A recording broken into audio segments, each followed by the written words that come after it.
Hello students, welcome to another video lecture of biology class. So in this video we will discuss about another biomolecule and the last biomolecule of this chapter, that is the enzymes. So উৎসেচক সম্পর্কে আমরা আজকে discuss করব. So enzymes are biocatalyst which increase the rate of metabolic reaction occurring in living organism. তো উৎসেচক জিনিসটা কি? উৎসেচক হচ্ছে এক ধরনের বায়োক্যাটালিস্ট বা জৈব অনুঘটক বলছি আমরা উৎসেচককে, যেটা লিভিং অর্গানিজম বা জীবের দেহেতে যে সমস্ত বিপাকীয় যে রিয়াকশন বা জৈব রাসায়নিক যে বিক্রিয়াগুলো হচ্ছে সেই সমস্ত জৈব রাসায়নিক বিক্রিয়াগুলোর রেট বা বিক্রিয়ার হারটাকে বৃদ্ধি করতে সাহায্য করে, ত্বরান্বিত করতে সাহায্য করছে, সেইটাকে বলছি আমরা উৎসেচক. সো এখানে উৎসেচকের ক্ষেত্রে আমরা যে কথাটা ইউজ করেছি সেটা হচ্ছে বায়োক্যাটালিস্ট. সো হোয়াট ইজ বায়োক্যাটালিস্ট বা হোয়াট ইজ ক্যাটালিস্ট সেটা প্রথমে আমাদেরকে জানতে হবে. So catalyst is the chemical compounds that increase or decrease the rate of chemical reaction without being altered in the reaction. অর্থাৎ কোনো রাসায়নিক বিক্রিয়ায় কোনো একটা রাসায়নিক পদার্থ উপস্থিত থেকে সেই বিক্রিয়ার হারকে ত্বরান্বিত করে বা মন্দীভূত করে এবং বিক্রিয়া শেষে নিজে অপরিবর্তিত থাকে, অর্থাৎ বিক্রিয়া শেষ হয়ে যাওয়ার পর নিজের কোনো পরিবর্তন ঘটে না, সেই রকম রাসায়নিক পদার্থকে বলা হচ্ছে ক্যাটালিস্ট বা অনুঘটক বলা হয় সেই রাসায়নিক পদার্থকে. অ্যান্ড এনজাইমও এক্স্যাক্টলি এই সেম ফাংশনটা করে, কিন্তু করছে কোথায়? ইন দ্য বায়োলজিক্যাল সিস্টেম বা ইন দ্য লিভিং অর্গানিজম. অর্থাৎ জীবের দেহের মধ্যে এই অনুঘটকের মতোই সেম ফাংশন প্লে করছে বা সেম রোল প্লে করছে যে কম্পাউন্ডটা, সেটাকে বলছি আমরা, যে বায়োমলিকিউলটা সেটাকে বলছি আমরা এনজাইমস. এবং যেহেতু এনজাইমস এই লিভিং অর্গানিজমের মধ্যে বা বায়োলজিক্যাল সিস্টেমের মধ্যে ফাংশন করছে, সেই জন্য একে বলা হচ্ছে বায়ো ক্যাটালিস্ট. ক্যাটালিস্ট মিনস অনুঘটক অ্যান্ড বায়ো মিনস হচ্ছে যেহেতু এটা বায়োলজিক্যাল সিস্টেমে ফাংশন করছে সেই জন্য এটাকে বলা হচ্ছে বায়ো ক্যাটালিস্ট, জৈব অনুঘটক.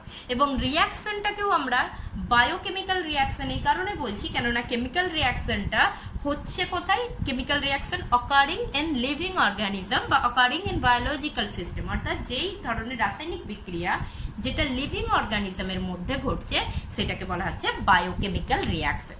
সো এনজাইমসও সেম জিনিস, অর্থাৎ এনজাইমও একটা লিভিং অর্গানিজমের মধ্যে বা একটা সেলের মধ্যে বায়োলজিক্যাল সিস্টেমের মধ্যে যে সমস্ত কেমিক্যাল রিয়াকশনগুলো ঘটছে, বায়োকেমিক্যাল রিয়াকশনগুলো ঘটছে, সেই সমস্ত রিয়াকশনের রেটটাকে বৃদ্ধি করছে এবং বিক্রিয়া শেষে কিন্তু নিজে অপরিবর্তিত থাকবে, সেই জন্য এটাকে এনজাইমসকে বায়োক্যাটালিস্ট বলা হচ্ছে.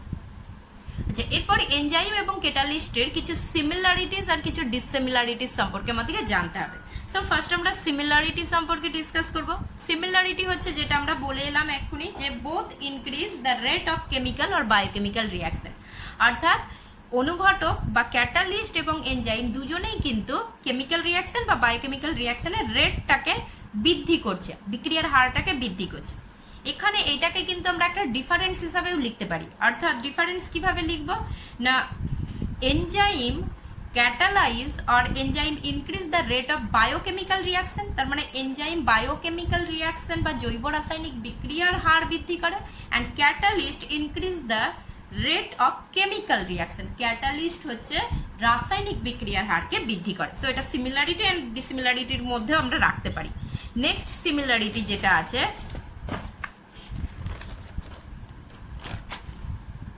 that is both are required in less amount.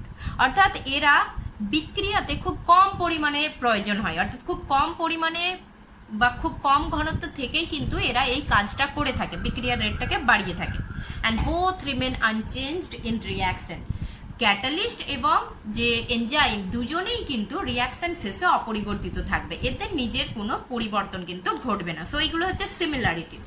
And ডিফারেন্সেসের ক্ষেত্রে আসি. ডিফারেন্সের ক্ষেত্রে enzymes are protein in nature, অর্থাৎ এনজাইম প্রোটিন জাতীয় পদার্থ হয়, while the catalyst are inorganic molecules. Catalyst যেগুলো রয়েছে সেগুলো সাধারণত অজৈব কোনো অণু এই ক্যাটালিস্ট রূপে কাজ করে থাকে, কিন্তু এনজাইম প্রোটিন জাতীয়, অর্থাৎ এনজাইম অর্গানিক মলিকিউল বলতে পারি আমরা. এটা হচ্ছে আর এটা হচ্ছে ক্যাটালিস্ট হচ্ছে ইনঅর্গানিক. ডিফারেন্সের মধ্যে নেক্সট যে ডিফারেন্সটা আছে সেটা হচ্ছে enzyme is affected by temperature and pH change while catalyst remain unchanged. অর্থাৎ এনজাইমের কার্যকারিতা কিন্তু তাপমাত্রা এবং পিএইচ এর পরিবর্তনের সঙ্গে সঙ্গে এনজাইম বা উৎসেচকের কার্যকারিতাটাও কিন্তু প্রভাবিত হয় বা চেঞ্জ হয়। কিন্তু অনুঘটকের ক্ষেত্রে অর্থাৎ অনুঘটকের ক্রিয়ার উপর এরকম টেম্পারেচার বা পিএইচ এর কোনো প্রভাব লক্ষ্য করা যায় না। সো এটা আমরা ফার্দার আবার ডিসকাস করব যখন এনজাইমের কার্যকারিতার উপর কি কি প্রভাব বিস্তার করছে সেই টপিকটা যখন পড়বো তখন ডিসকাস করবো। আপাতত ডিফারেন্সে এটা আমাদেরকে মনে রাখতে হবে। আচ্ছা, নেক্সট এনজাইমের কিছু ডিসকভারি হিস্ট্রি সম্পর্কে আমাদেরকে জানতে হবে। So in 1897 Edward Buchner discovered the enzyme in yeast. অর্থাৎ 1897 সালে বুচনার একজন সায়েন্টিস্ট যিনি হচ্ছে ইস্টের মধ্যে, অর্থাৎ ইস্ট আমরা জানি যে এককোষী একটা ছত্রাক, সেই ইস্টের মধ্যে এনজাইম সর্বপ্রথম ডিসকভার করেছিলেন। বাট এনজাইম এই যে নামটা, এই নামটা কিন্তু দিয়েছেন কুহনে, সায়েন্টিস্ট কুহনে এই এনজাইম যে নামটা বা টার্মটা সেটা কিন্তু উনি দিয়েছিলেন। এবং এনজাইম এই টার্মটা অ্যাকচুয়ালি দুটো গ্রিক ওয়ার্ড মিলিত হয়ে তৈরি হয়েছে, একটা হচ্ছে এন অ্যান্ড একটা হচ্ছে জাইমা। এন মিনিং হচ্ছে ইন অ্যান্ড জাইমা মিনিংস হচ্ছে ইস্ট। সো অ্যাকচুয়াল যেটা এনজাইম নামটা দেয়া হয়েছিল যে এনজাইমের মিনিং হচ্ছে inside the east, inside the east. So যেহেতু বুচনার ইস্ট কোষের মধ্যে বা ইস্টের সেলের মধ্যে সর্বপ্রথম এনজাইম দেখতে পেয়েছিলেন, সেই জন্য নামটা দেওয়া হয়েছিল যে এনজাইম, যার মানেটাই হচ্ছে ইনসাইড দ্য ইস্ট, ইস্টের ভিতরে। এবং এই এনজাইম যেটা ইস্ট সেলের মধ্যে প্রথম ডিসকভার হয়েছিল, পরবর্তীকালে এই ইস্টের মধ্যে পাওয়া এনজাইমটাকে অ্যাকচুয়ালি বলা হয় জাইমেজ। সো ইস্টের মধ্যে যে এনজাইমটা পাওয়া যায় তার নাম পরবর্তীকালে দেওয়া হয়েছে জাইমেজ। তার মানে zymase it is the first discovered enzyme. So first discovered এনজাইমটা হচ্ছে জাইমেজ, যেটা পরবর্তীকালে জাইমেজ নাম দেওয়া হয়েছে এনজাইমের। অ্যান্ড প্রথম যে এনজাইম যেটাকে পিউরিফাইড করা হয়েছিল এবং ক্রিস্টালাইজড করা হয়েছিল সেটা হচ্ছে ইউরিয়েজ এনজাইম। তো ইউরিয়েজ এনজাইমকে প্রথম পরিশোধিত এবং কেলাসিত করা হয় এবং সেটা করেছিলেন যে সায়েন্টিস্ট, তার নাম হচ্ছে সামনার।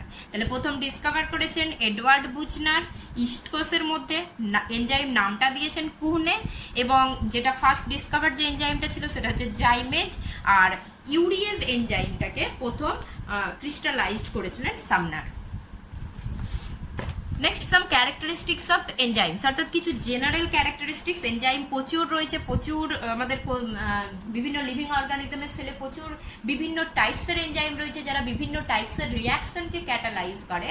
তো সবারই কিছু, সমস্ত এনজাইমেরই কিছু জেনারেল প্রপার্টি বা জেনারেল কিছু ক্যারেক্টারিস্টিক্স রয়েছে, যেটাকে সাধারণ ধর্ম বলছি আমরা। সেই জেনারেল ক্যারেক্টারিস্টিক্স সম্পর্কে আমরা জানবো। So important characteristics of enzymes আর ফার্স্ট যে ক্যারেক্টারিস্টিক্সটা সম্পর্কে আমরা বলবো সেটা হচ্ছে কেমিক্যাল নেচার। সো রাসায়নিকগতভাবে এর কেমন ধরনের হয়? So almost all enzymes are proteinaceous and secreted by living cells. So প্রায় সমস্ত ধরনেরই যে উৎসেচক আছে সেগুলো প্রোটিন ধর্মী হয় এবং এইগুলো সাধারণত সজীব কোষ থেকে উৎপন্ন হয় বা সজীব কোষ নিঃসরণ করে।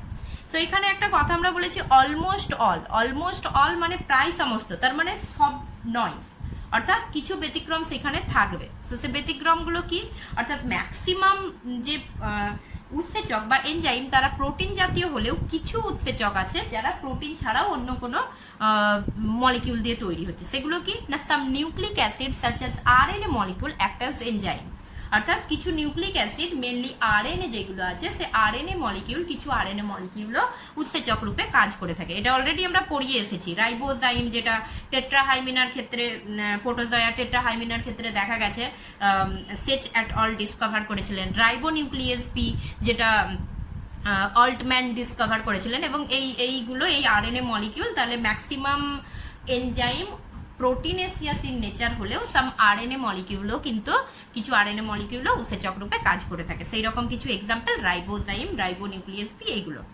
আচ্ছা, এবার এনজাইম যে প্রোটিনেসিয়াস হয়, প্রোটিন পড়াতে গিয়ে আমরা বলেছিলাম যে প্রোটিনের স্ট্রাকচার কিন্তু 4 ধরনের স্ট্রাকচার আমরা দেখতে পাই। একটা হচ্ছে primary structure, secondary structure, tertiary structure and quaternary structure. So এই 4 ধরনের স্ট্রাকচারের মধ্যে এনজাইম হচ্ছে মেনলি টার্সিয়ারি প্রোটিনগুলো মেনলি এনজাইম রূপে কাজ করে থাকে। So the tertiary structure of protein act as enzyme. তাহলে এনজাইমের রাসায়নিক প্রকৃতি বললে আমাদেরকে যেটা বলতে হবে সেটা হচ্ছে enzyme protein, most of the enzyme proteinaceous and প্রোটিনটা হবে টার্সিয়ারি প্রোটিন। সো টার্সিয়ারি গঠন বিশিষ্ট প্রোটিনই মেনলি উৎসেচক রূপে কাজ করে থাকে, এবং এই টার্সিয়ারি গঠন বিশিষ্ট হওয়ার জন্য প্রোটিনের স্টেবিলিটি অর্থাৎ প্রোটিন এই এনজাইমের স্টেবিলিটির ধর্মটা দেখা যায়, অর্থাৎ এনজাইমের স্থায়িত্ব দেখা যায়, অ্যাজ ওয়েল অ্যাজ এনজাইমের যে ওয়াটার সলিউবল নেচার, অর্থাৎ এনজাইম উৎসেচক যে জলের মধ্যে দ্রবীভূত হয়, এই জলে দ্রবীভূত হওয়ার নেচারটাও এই টার্সিয়ারি স্ট্রাকচারের জন্য এসেছে। এবং এনজাইম ওয়াটার সলিউবল হওয়ার জন্য এনজাইম কিন্তু কলয়েডাল হয়, যেহেতু জলে দ্রবীভূত হয় সেই জন্য এনজাইমের আরও একটা প্রপার্টি দেখতে পাওয়া যায়, এটা হচ্ছে কলয়েডাল ইন নেচার, অর্থাৎ কলয়েডীয় ধর্ম। এনজাইম হচ্ছে কলয়েডীয় ধর্ম। Moving to the next characteristics. Next characteristics হচ্ছে অ্যামাউন্ট, অর্থাৎ it is required in very small amount, খুব কম পরিমাণে প্রয়োজন হয়, খুব বেশি অ্যামাউন্টের দরকার পড়ে না। অর্থাৎ একটা রিয়াকশনে অন্তত পক্ষে সাবস্ট্রেটের তুলনায় এনজাইমের পরিমাণ তো অনেক কম হয়। একটা রিয়াকশনে একটা এনজাইম মলিকিউল দ্বারাই অসংখ্য সাবস্ট্রেট ভেঙে রিয়াক্টেন্ট বা সাবস্ট্রেট ভেঙে প্রোডাক্টে পরিণত হয়। সো খুব কম পরিমাণে প্রয়োজন হয় এনজাইম। নেক্সট হচ্ছে স্পেসিফিসিটি, সুনির্দিষ্টতা যেটাকে বলছি আমরা। সো স্পেসিফিসিটি বলার আগে আমাদেরকে একটা জিনিস জানতে হবে যে স্পেসিফিসিটি আমরা বলছি যে প্রত্যেকটা এনজাইম একটা নির্দিষ্ট সাবস্ট্রেটের উপরেই কাজ করে, অর্থাৎ every enzyme works on specific substrate. প্রত্যেকটা এনজাইমের তার একটা পার্টিকুলার সাবস্ট্রেট থাকবে। তাহলে সাবস্ট্রেটটা কি? Substrate হচ্ছে molecules upon which enzyme acts to catalyze a biochemical reaction is called substrate। অর্থাৎ যেই মলিকিউল বা যেই পদার্থের উপর এনজাইম কাজ করবে সেই পদার্থটাকেই বলবো আমরা সাবস্ট্রেট।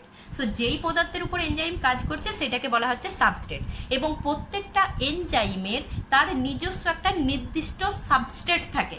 তার মানে প্রত্যেকটা এনজাইম জাস্ট একটা পার্টিকুলার সাবস্ট্রেটের উপরেই কাজ করবে, র্যান্ডামলি যে কোনো সাবস্ট্রেটের উপরে কাজ করবে না। সো প্রত্যেকটা এনজাইমের তার নির্দিষ্ট একটা সাবস্ট্রেট থাকছে। So every enzyme works on specific substrate. So এটাই হচ্ছে স্পেসিফিসিটি বলছি আমরা। যেমন এক্সাম্পল হিসেবে আমরা বলতে পারি সুক্রোজ, আমরা ডাইস্যাকারাইড হিসেবে পড়ে এসেছিলাম সুক্রোজ। তাহলে সুক্রোজকে যদি ভাঙতে হয়, তাহলে সুক্রোজকে ভাঙার জন্য আমি যদি প্রোটিয়েজ এনজাইম অ্যাপ্লাই করি ভাঙবে না। সুক্রোজকে ভাঙার জন্য আমার কাকে দরকার? সুক্রেজ। সো সেই জন্য সুক্রেজ এনজাইম শুধুমাত্র সুক্রোজকেই ভাঙতে পারে।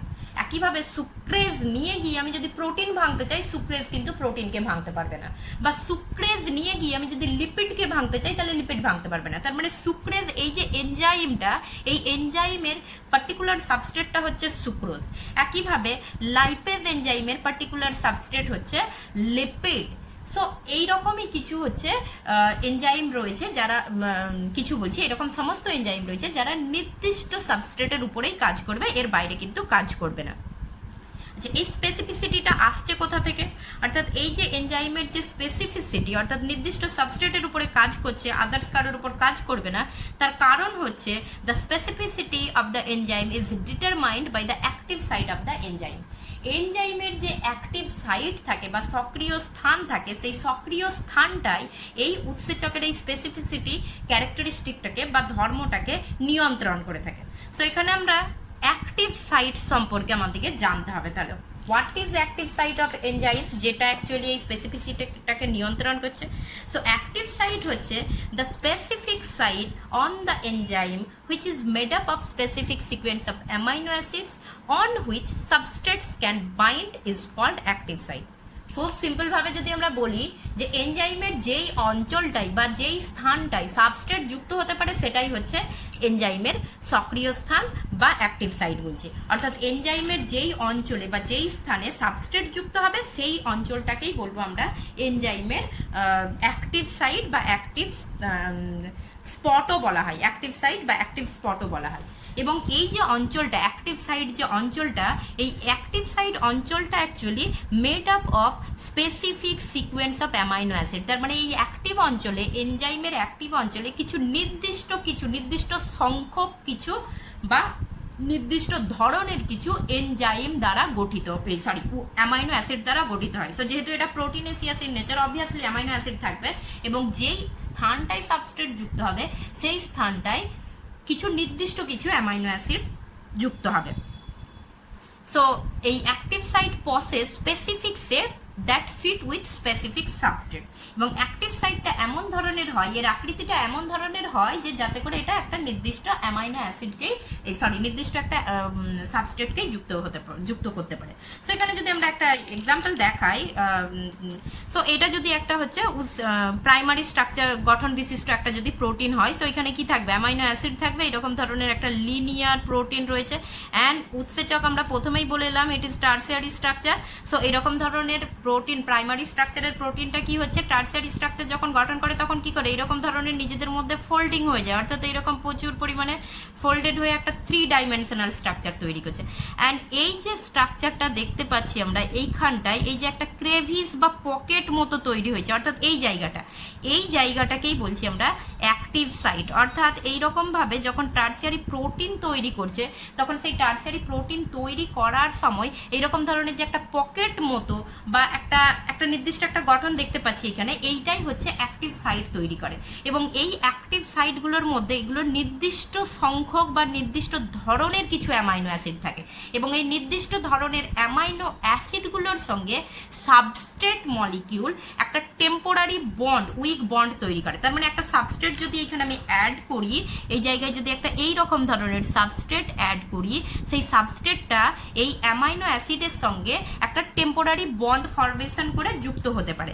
এবং এই টেম্পোরারি বন্ড ফরমেশনের ফলে এই সাবস্ট্রেটটা যখন উৎসেচকের সঙ্গে যুক্ত হচ্ছে তখন উৎসেচকটা এই সাবস্ট্রেটের মধ্যে কিছু ওল্ড যে বন্ডগুলো আছে সেগুলোকে ভাঙবে এবং কিছু নিউ বন্ড ক্রিয়েট করবে এবং তারপর সাবস্ট্রেটটা বেরিয়ে যাবে। সো সেই জন্য এখানে যে নির্দিষ্ট যে স্থানটা, এই অ্যাক্টিভ স্থানটার সাইজ বা শেপটা এমন হয় যাতে করে কোনো একটা নির্দিষ্ট সাবস্ট্রেটই এর মধ্যে ফিট হতে পারে, অন্য কেউ ফিট হতে পারবে না। আরও একটু ভালোভাবে যদি আমরা দেখাই তাহলে সাপোজ এটা একটা এনজাইম অ্যান্ড এইটা একটা সাবস্ট্রেট। সো এইটা হচ্ছে এই এনজাইমের অ্যাক্টিভ স্পট বা অ্যাক্টিভ সাইট বলছি আমরা। So active spot or active site, এই অ্যাক্টিভ স্পটে এই সাবস্ট্রেটটা কিন্তু ইজিলি ফিট হয়ে যাবে। বাট যদি আমি এইখানে কোনো আদার এইরকম ধরনের কোনো সাবস্ট্রেট দেখাই, স্কোয়ার শেপের যদি কোনো সাবস্ট্রেট দেখাই, তাহলে এই সাবস্ট্রেটটা কিন্তু এই এনজাইমের সঙ্গে ভালোভাবে ফিট হতে পারবে না। অ্যান্ড ভালোভাবে ফিট না হলে এনজাইম তার উপর কাজ করতে পারবে না। সেই জন্য অর্থাৎ এনজাইমের এই অ্যাক্টিভ স্পট বা অ্যাক্টিভ সাইটের যে শেপটা বা সাইজটা, তার সঙ্গে যে সাবস্ট্রেট ফিট হচ্ছে তার উপরেই এরা কাজ করতে পারবে। এবং ফিট কিভাবে হচ্ছে না, জাস্ট ওই অ্যাক্টিভ সাইটের মধ্যে যে অ্যামাইনো অ্যাসিডগুলো রয়েছে সেই অ্যামাইনো অ্যাসিডের সঙ্গে সাবস্ট্রেট একটা বন্ড ফরমেশন করে যার মারফত যুক্ত হতে পারে। সো এটাই হচ্ছে স্পেসিফিসিটি, অর্থাৎ নির্দিষ্ট উৎসেচক নির্দিষ্ট সাবস্ট্রেটের উপরেই কাজ করতে পারে। অ্যান্ড নট অনলি এটা শুধুমাত্র যে সাবস্ট্রেট স্পেসিফিক হয় তা কিন্তু নয়। So enzymes are not only specific for substrate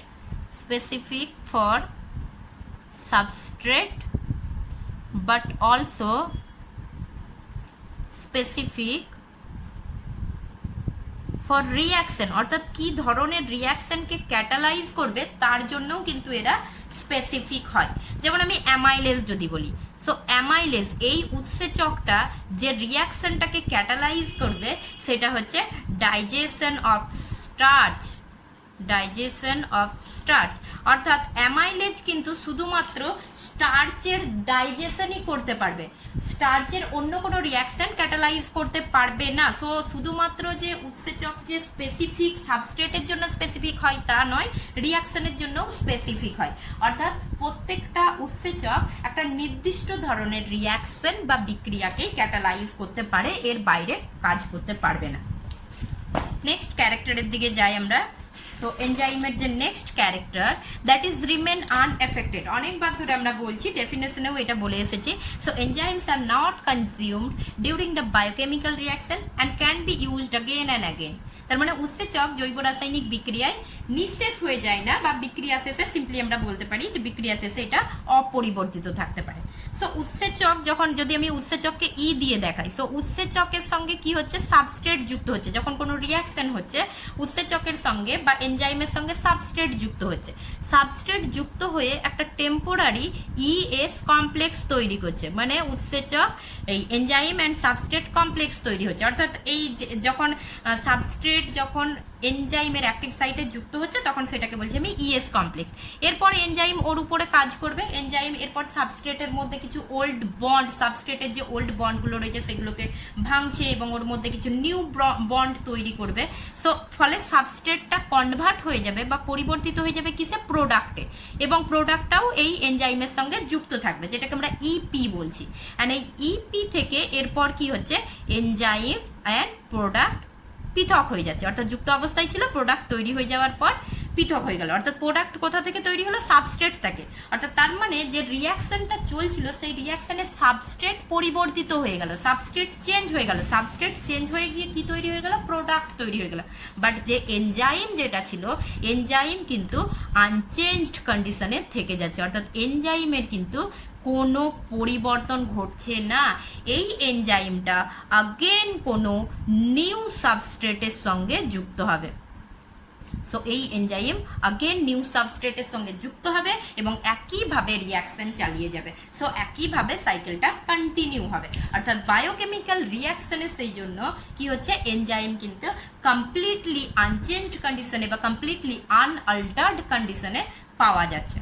আচ্ছা, এখান থেকে একটা মিসকনসেপশন থাকে যে তার মানে কি, তার মানে যদি এনজাইম যদি পরিবর্তিত না হয়, এনজাইম যদি একটা এনজাইমই যদি ক্যাটালাইজ করতে পারে, অসংখ্য রিয়াকশন ক্যাটালাইজ করতে পারছে, তাহলে তার মানে কি এটা দাঁড়ায় যে এনজাইম তৈরি হয় না। অর্থাৎ একবার এনজাইম তৈরি হয়ে গেল এবং সেই এনজাইমটাই সারা জীবন কাজ করতে থাকবে, এটা কি হয়? এটা কিন্তু হয় না।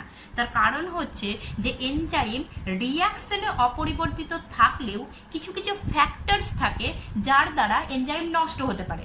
যেমন হাই টেম্পারেচার, যদি টেম্পারেচার খুব বেশি হয়ে যায় তখন কিন্তু এনজাইম নষ্ট হয়ে যাবে। একইভাবে যদি এনজাইম নিজে হচ্ছে প্রোটিন ধর্মী এবং যে সমস্ত প্রোটিওলাইটিক এনজাইমগুলো থাকে, মানে প্রোটিওলাইটিক এনজাইম মানে যারা হচ্ছে এনজাইমকে, প্রোটিন জাতীয় পদার্থকে ডাইজেস্ট করতে পারে বা ভাঙতে পারে, তাদেরকে বলা হয় প্রোটিওলাইটিক এনজাইম। প্রোটিওলাইটিক এনজাইম দ্বারা অন্য কোনো এনজাইম আবার নষ্ট হয়ে যেতে পারে, কেননা প্রোটিওলাইটিক এনজাইমের কাজটাই তো হচ্ছে প্রোটিনকে ভাঙা, অ্যান্ড এনজাইম তো নিজেই প্রোটিন। সো প্রোটিওলাইটিক এনজাইম দ্বারাও আবার এনজাইম নষ্ট হতে পারে এবং টেম্পারেচার দ্বারা এনজাইম নষ্ট হতে পারে বা আদার্স কোনো ফ্যাক্টর দ্বারা এনজাইম ভেঙে যেতে পারে। তাহলে যদিও বিক্রিয়া শেষে এনজাইম অপরিবর্তিত থাকলেও কোষের মধ্যে বা বায়োলজিক্যাল সিস্টেমে অন্যান্য অনেক ফ্যাক্টর দ্বারা এনজাইম নষ্ট হয়ে যেতে পারে।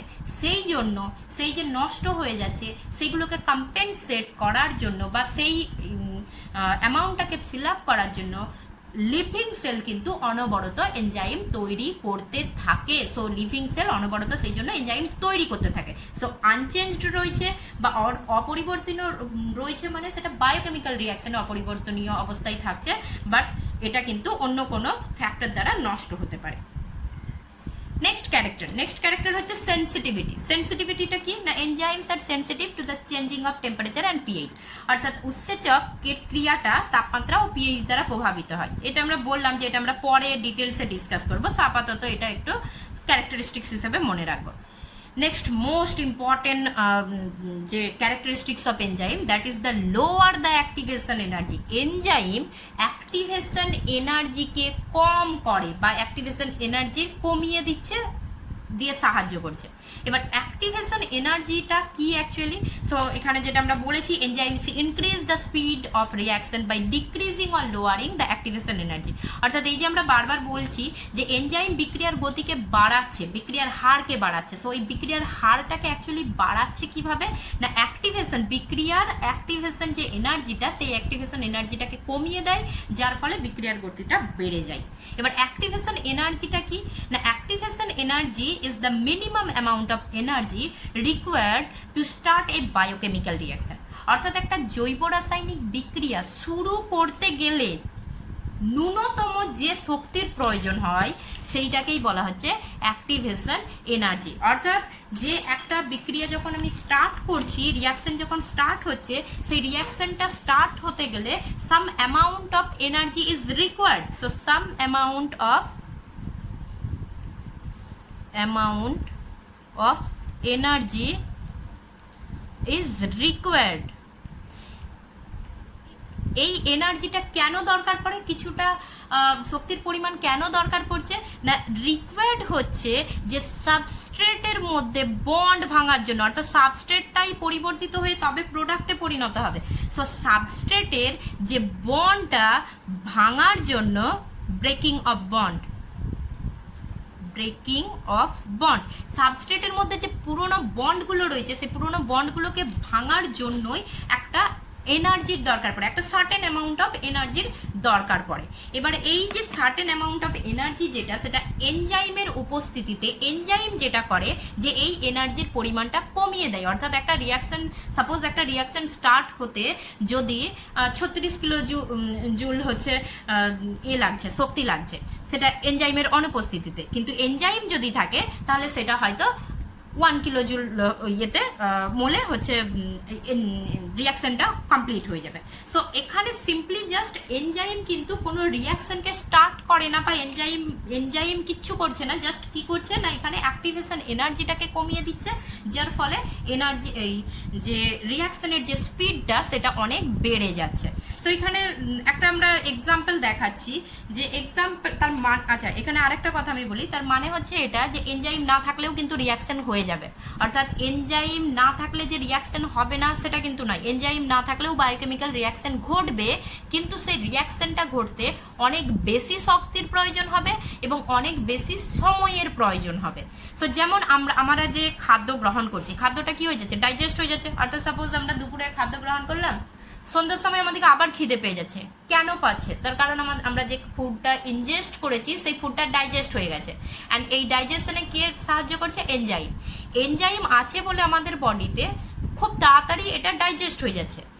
যদি এনজাইম না থাকতো তাহলে আমরা যে ফুডটা, অল্প পরিমাণ ফুডও যদি আমরা ইনটেক করতাম, তাহলে সেটা ডাইজেস্ট করতেই 40 থেকে 45 বছর টাইম লেগে যেত। তার মানে রিয়াকশন স্টিল নাও ঘটবে, বাট টাইম লেগে যাবে বেশি, এনার্জি লাগবে বেশি। এনজাইম যেটা করছে সিম্পলি এই এনার্জিটাকে কমিয়ে দিচ্ছে, এবং দ্যাটস ওয়াই টাইমটাও কম লাগছে, বিক্রিয়ার গতিটা বেড়ে যাচ্ছে। এখানে একটা সিম্পল আমরা এক্সাম্পল দিচ্ছি, যেমন এখানে একটা রিয়াকশন দেখিয়েছি, কার্বন ডাইঅক্সাইডের সঙ্গে জল যদি কোনো উৎসেচক না থাকে, অর্থাৎ কার্বন ডাইঅক্সাইড আর জল বিক্রিয়া করে কি তৈরি করবে? কার্বনিক অ্যাসিড তৈরি করবে।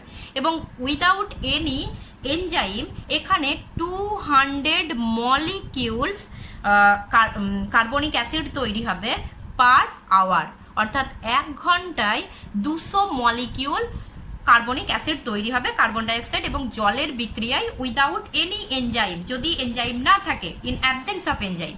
আচ্ছা, সেম রিয়াকশন কার্বন ডাইঅক্সাইডের সঙ্গে জলের বিক্রিয়া যদি কার্বনিক অ্যানহাইড্রেজ, এটা একটা উৎসেচক, এই উৎসেচকের উপস্থিতিতে যদি ঘটে, সেম রিয়াকশনে প্রোডাক্ট কি তৈরি হচ্ছে? কার্বনিক অ্যাসিড তৈরি হচ্ছে, এবং এটা তৈরি হবে 60,000 মলিকিউল পার সেকেন্ড। অর্থাৎ যেখানে উৎসেচকের অনুপস্থিতিতে 1 ঘন্টায় 200 মলিকিউল তৈরি হচ্ছে, সেখানে উৎসেচকের উপস্থিতিতে 1 সেকেন্ডে 60,000 মলিকিউল তৈরি হচ্ছে। সো হিউজ ডিফারেন্স একটা। অর্থাৎ বলার মানে হচ্ছে এটা যে এনজাইম না থাকলেও রিয়াকশন হবে, কিন্তু সেই রিয়াকশনের শক্তি অনেক বেশি লাগবে, রিয়াকশনের টাইম অনেক বেশি লাগবে। এনজাইম জাস্ট যেটা করে সেটা হচ্ছে এনজাইম এই যে রিয়াকশন যে স্টার্ট হচ্ছে, সেই রিয়াকশন স্টার্ট হওয়ার জন্য যে শক্তিটা দরকার সেই শক্তিটাকে কমিয়ে দেয়, এবং যার ফলে এনজাইমের রিয়াকশনের রেটটা বেড়ে যায়। এখানে একটা ডেফিনেশন আমাদেরকে মনে রাখতে হবে, দ্যাট ইজ টার্নওভার নাম্বার। কাকে বলবো না, the number of substrate molecule transformed to product per unit time by one enzyme molecule is called its turnover number. তার মানে প্রতি একক সময়ে কোনো উৎসেচক দ্বারা যত সংখ্যক সাবস্ট্রেট প্রোডাক্টে রূপান্তরিত হয় তাকে ওই উৎসেচকের টার্নওভার নাম্বার বলে। তার মানে এখানে কার্বনিক অ্যানহাইড্রেজ, একটা কার্বনিক অ্যানহাইড্রেজ দ্বারা যত সংখ্যক সাবস্ট্রেট মলিকিউল এই কার্বনিক অ্যাসিডে পরিণত হবে সেটাই হবে কার্বনিক অ্যানহাইড্রেজের টার্ন ওভার নাম্বার, এবং এটা একটা পার ইউনিট টাইমে আমরা বের করি। সেটা পার ইউনিট টাইমটা হতে পারে পার মিনিট বা পার আওয়ার